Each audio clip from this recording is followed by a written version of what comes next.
Hi everyone, I'm Dale Smith, aka Cherno Dale, and we're here to talk about Canadian politics.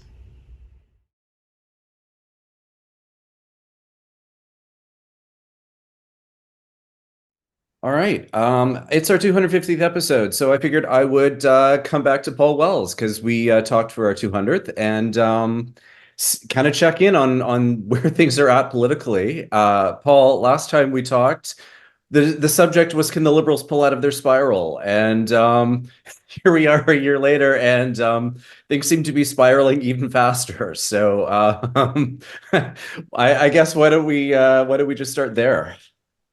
So I'll give them this. They're working hard. This whole idea of the 3 week budget tour, the sort of class war that they seem to have sought with these capital gains taxes, which sets up some potential of changing the dynamic. Um, some changes they made in the PMO. I mean, they're not just sort of sleepwalking, or they're not just sort of exhausted and done. Mhm. Uh, and I'm famous in my own mind for every prediction I ever made that didn't pan out. So I'm not gonna predict any outcome in an election that's still probably more than a year away. Um, but they're facing a lot of difficulties, Yeah, yeah. and It I does think seem there's that every time they try and fix something, two more things go wrong. So, yeah. And the thing about the budget, one of the things that fascinated me about the budget was that if there was, so they theoretically have spent the last 2 years um, finding savings yeah. through a program review exercise, and Anita Anand was supposed to be wrapping that up as the new Treasury Board president. I mean, if there's a page in the budget that summarizes those savings, I can't find it. There's they seem to be clinging to a superstition that um, cuts are bad, cuts are what conservatives do. Hmm. And therefore, even though I honestly believe they have gone through this exercise, they've identified some savings. And there are sort of like individual lines in the budget, in the tables that say, savings from existing programs and stuff like this. They, it, it, it suggests that it suggests that their habits are still getting in the way of Hmm. any direction. They can't make a lot of changes because they are um, still wedded to the way they've been doing things until now, which is Yeah. fair. Theoretically, they meant it when they did it, but it does limit their maneuvering room. One of the things I did think was kind of interesting was the way they have actually taken notes in terms of some of the things, housing in particular. They have been taking advice from the people who've been giving it to them, and I thought that is interesting because a lot of governments tend not to. They will say, yes, thank you very much, and then just kind of keep doing what they were doing. But they do actually seem to be taking the notes and actually doing something with them, which is a little unusual in my experience. Yeah. So, I mean, this is now prehistory, but in 2000, the Canadian Alliance Party had a new leader, Stockwell Day, who a lot of people found impressive. And And Jean Chrétien just just before you go there, I was a page in the Alberta legislature when he was there you go. LA there. So I got the Stockwell day before he moved on to Ottawa.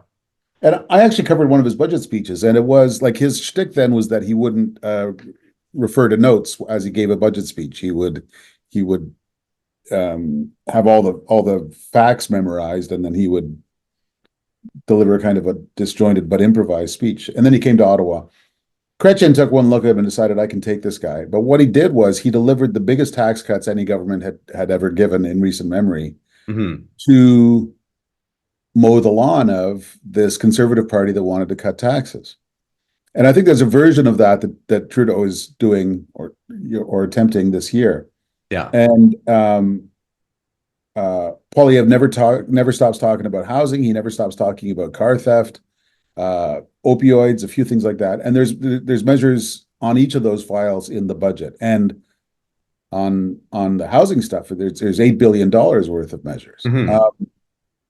I think that will have the effect of uh, making it harder for Poilievre to claim that he's the only one who sees the problem, and the Liberals are so blind they don't even acknowledge the problem. Yeah. Um, and I think the policies that Poilievre has announced so far are problematic and wouldn't really change the game on housing. Um, it doesn't feel as sort of big and resounding as those tax cuts that Chrétien delivered in. I mean, the Yeah. National Post headline the next day was Chrétien delivers alliance budget, uh, which I is one of vaguely remember that actually. it's like one of my five favorite headlines I ever saw. Like, because the National Post, the last thing they would have wanted to admit in those days, in the Yeah. early days of the Post, was that Chrétien had done anything right, let alone that he had done what the Canadian Alliance wanted to do. Um, I don't know. I'm a bit burned because like no more recently than 2 weeks ago, I said that this endless budget tour might help the Liberals in the polls, and it didn't. And so I'm now out of the business of predicting uh, polling effects of political developments. But as I say, like at a minimum, what you can say for this government is that they know they're in trouble and they're working hard to get well again. Yeah. The other thing that kind of strikes me is that because this is a government that has a singular inability to walk and chew gum at the same time, Yeah. what is being dropped or what is being left on the stove unattended while they're focusing so much on housing? That's kind of the question I've been kind of thinking about in the last few days. I mean, I think this is tragic, and they're going to hate hearing it from me because I'm often critical. I think this is a more thoughtful, more attentive government than it had been for the last 3 or 4 years. I think they're finally starting to get some of their game back from the post-COVID period, which was difficult for ordinary people, let alone for Mhm. big organizations. Um, like so, for instance, they've been getting a lot of criticism from the science and research community, which they thought They had was sewn up. home base, you know.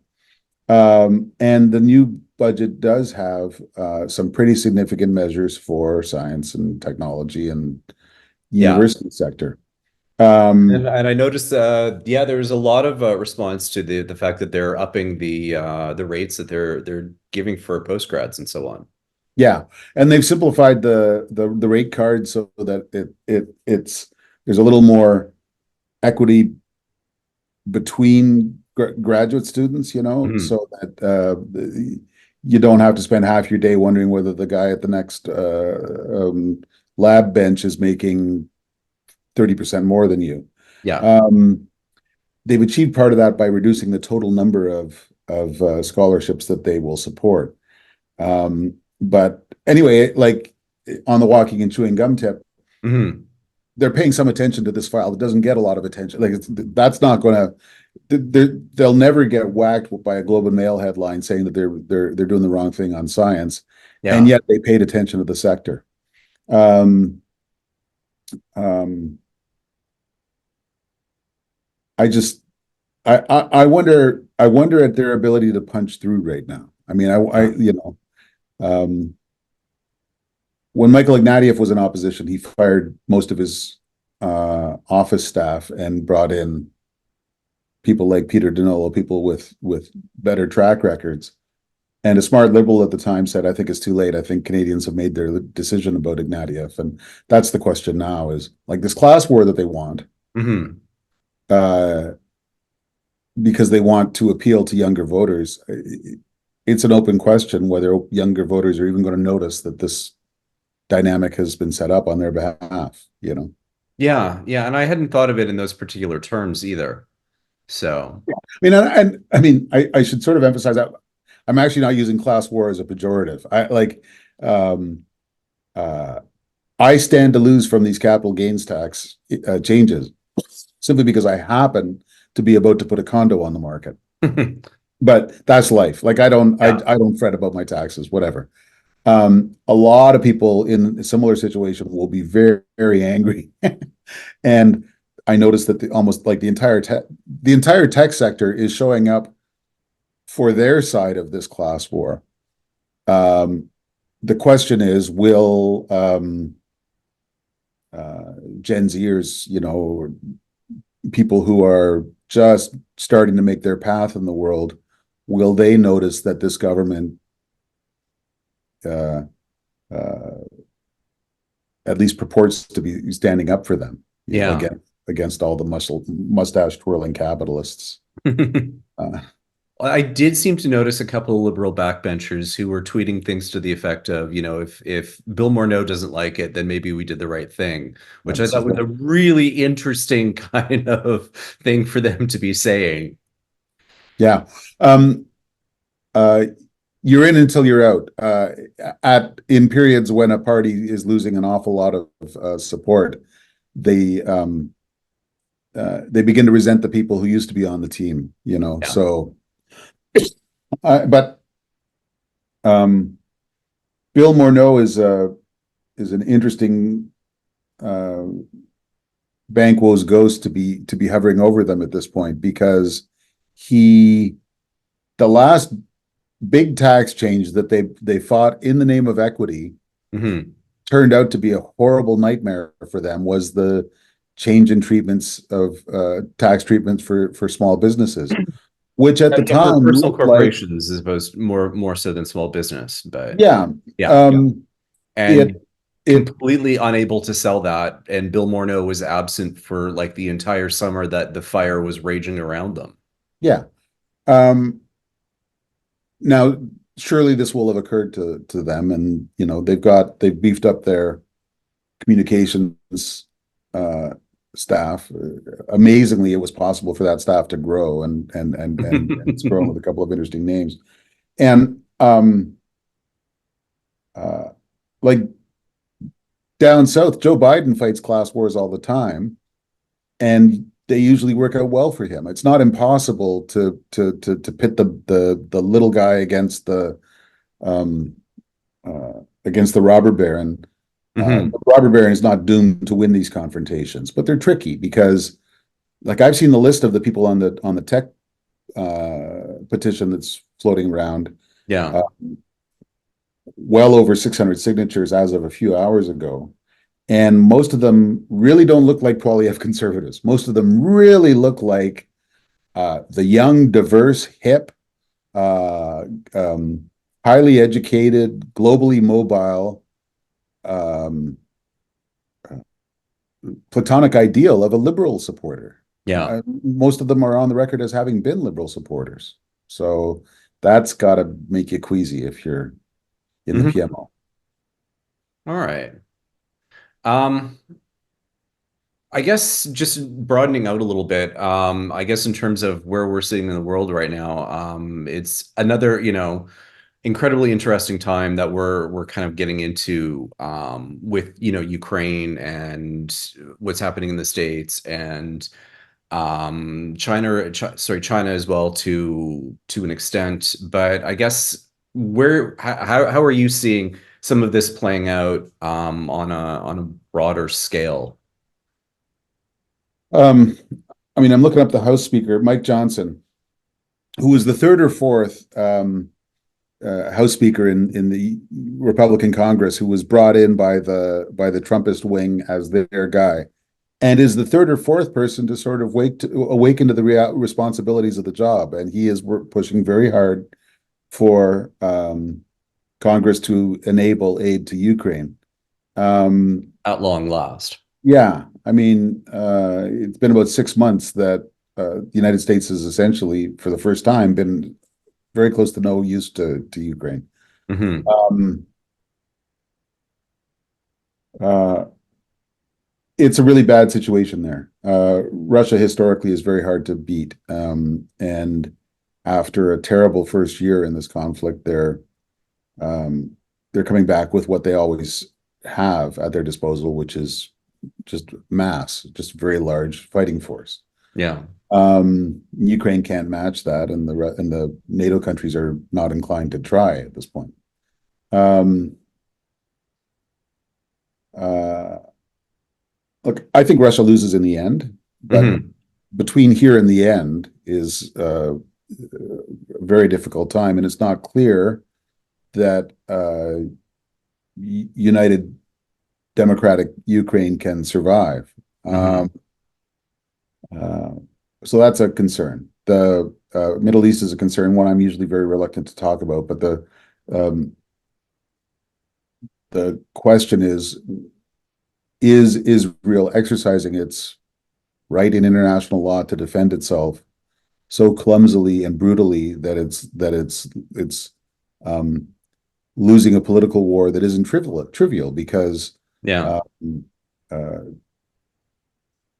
you generate generations of future enemies as you kill people. Yeah. So this is obvious to just about every supporter of Israel, and doesn't seem to be obvious to Netanyahu. Um, and as we saw last weekend during the gallery dinner, the possibility of a wider regional conflict is ever present. Yeah. Um, and and then there's China. The best news about China is that Xi Jinping himself has had a difficult few years. He's no longer sort of bestriding China like a colossus, moving aggressively in the world.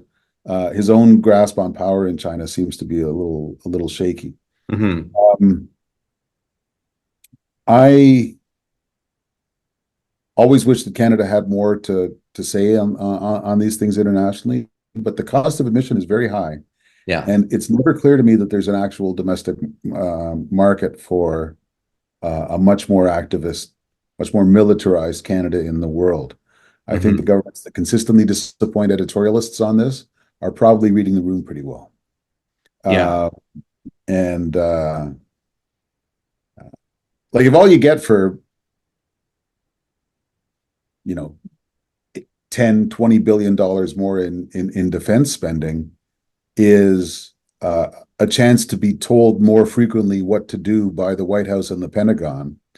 Um, I get why a lot of Canadians are reluctant, and I get why liberals especially don't see that as an investment worth making. Yeah. Um, but I'm a little surprised that in this very difficult half year that Ukraine has had, that we haven't heard more from Chrysler Freeland on the file. Um, that the defense policy that they came out with really backloads almost all of the spending until several years out. Yeah. Like I think there's pressing needs that aren't addressed. Um, but you know, it's a rough world these days, and I think any government uh, would find it difficult to make a difference on in this sort of era of poly crisis. You know.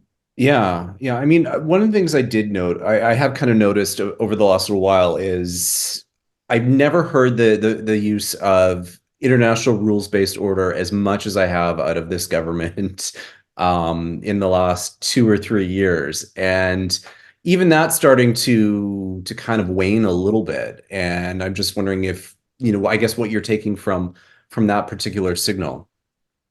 So part of it is one of the little things, and not one of the less important things that mystifies me about this government is they're so wedded to slogans, and so many of their slogans aren't great. Like the Yeah, rules-based international order doesn't excite anybody as a notion. I have an intellectual understanding of what they're saying, and I agree that it's a valuable thing. But I don't know who sort of pauses as they're chopping vegetables at the kitchen counter to go, they that's a said good point. rules-based international order. Yeah, Yeah, um, and there are words you can use. Uh, a world where everyone plays by the rules. Mhm. A world where bullies don't get ahead, you know, Yeah. and that seems to be beyond the capacity of the sort of sausage mill. But um, I often say to international observers of Ottawa, diplomats who are posted here, um, that there's a lot of Canadians who are very comfortable in the world, very thoughtful about the world, eager to make things happen. But you don't usually find a concentrated dose of those Canadians in power in Ottawa. Like there are Canadians out in the world and here at home who are as serious about these issues as anyone else. Hmm. They tend not to rise in Ottawa. Um, and in their place, you tend to get people who say things like, well, what riding are we going to win if we put too much attention into this or that Yeah. problem? And what Pierre Poilievre wants to bring home international development assistance, which I think means have less of it. Yeah. He doesn't want a dime to go through um, uh, international bureaucracies and uh, local dictators or something like that, right? Yeah. Well, the thing is, most of the trouble in the world is in the neighborhoods of local dictators. And the only organizations that can get anything into those territories are uh, global Big bureaucracies, the capitals. World Health Organization, UNICEF, Doctors Without Borders, right? So Yeah. um, I suspect that a lot of this has occurred to Poilievre already, but he's talking to people who haven't thought these things through. And I suspect also that being in power, if it ever happens, will be highly educational for him and the people around him, you know. Yes. And what I always say on these things like development assistance, we can do what little we can to address those problems over there, or we'll address them at home when people start coming here in waves as refugees. Yeah. And I'm happy to do a bit of both, but deciding not to do the first is a false economy Yes. because, you know. Yeah. And I think there's going to be some climate related aspects to that as well in the not too distant future as well. So um, Yeah, on the notion of false economy there. I mean, I talked to a person, this crazy town, you can't even say who you're talking to. I talked to a conservative earlier this week who seemed well aware that a conservative government would have to deliver some kind of measures with some kind of results on climate because of both domestic and international climate of opinion. Yeah. Um, but exactly what that'll be, like, you know, stay tuned. I Yeah. don't have an answer for you yet. All right. Well, thanks so much for taking the time to do this. This was a fun chat, and hopefully we'll do this before the next 50 episodes. You got it. Thanks again. Thanks. See you soon.